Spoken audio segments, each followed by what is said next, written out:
안녕하십니까. 춘천에서 전해드리겠습니다. 오늘 강원도에선 6개 시군에서 10명의 코로나19 확진자가 나왔습니다. 춘천 확진자는 무증상으로 아직 감염 경로는 밝혀지지 않아 역학조사가 진행 중입니다. 홍천에선 일용직 근로자가 확진돼 야외 작업장 밀접 접촉자들이 코로나19 검사를 받고 있습니다. 강릉에서는 3명이 확진됐지만 외국인 노동자 관련 확진자는 더 이상 나오지 않았습니다. 이와 함께 동해와 속초에서 각각 2명씩, 태백에서도 1명이 확진되는 등 산발적 감염이 이어지고 있습니다. 철원에서 12일 전에 코로나19 화이자 백신을 맞은 70대 여성이 경기도 의정부 병원에서 치료받다 숨졌습니다. 철원군에 따르면 오늘 오전 5시쯤 75살 A씨가 의정부의 한 병원에서 숨졌습니다. A씨는 지난달 29일 철원 예방접종센터에서 화이자 백신을 접종했습니다. 철원군은 백신 접종 이후 관찰 기간인 사흘가량은 별다른 증상이 나타나지 않았다며 A씨에 대한 부검을 통해 백신 이상 반응 여부를 조사할 계획이라고 밝혔습니다. 이광재 국회의원이 사실상 대선 출마를 공식화했습니다. 이 의원은 오늘 국회에서 열린 강원도 미래발전 전략발표 기자간담회에서 대권 출마를 묻는 질문에 최근 세종대왕의 리더십 책을 보고 용기를 얻어가고 있다고 말했습니다. 출마 시기에 대해선 오는 21일 한미정상회담과 백신, 반도체 등이 중요한 문제라 이후에 입장을 밝히겠다고 했습니다. 오늘 간담회에선 생명과학산업과 그린바이오 등 강원도 미래 핵심 산업을 집중 육성해야 한다고 강조했습니다. 강원도가 올해 축구장의 550배가 넘는 면적의 군사시설 보호구역 해제 완화를 추진합니다. 강원도는 철원, 화천, 양구, 인제, 고성 등 5개 접경지역에 군사시설 보호구역 해제 완화에 대한 전수조사를 토대로 관할 군부대와 협의를 거쳐 다음 달 중에 국방부에 건의할 계획입니다.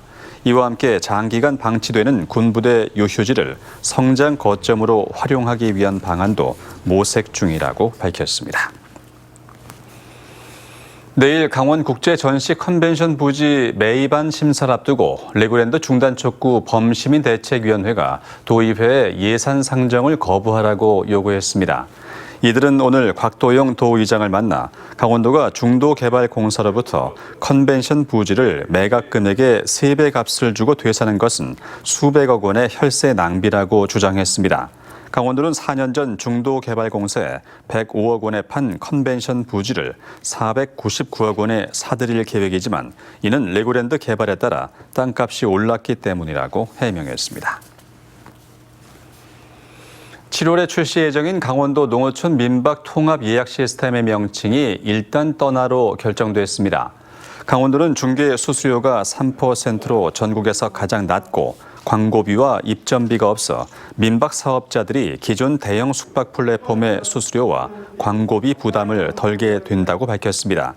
이용객은 농어촌 민박 신고를 하고 안전시설을 갖춘 민박업소를 안심하고 이용할 수 있고 강원도와 시, 군에서 제공하는 정보와 할인 혜택을 받을 수 있습니다.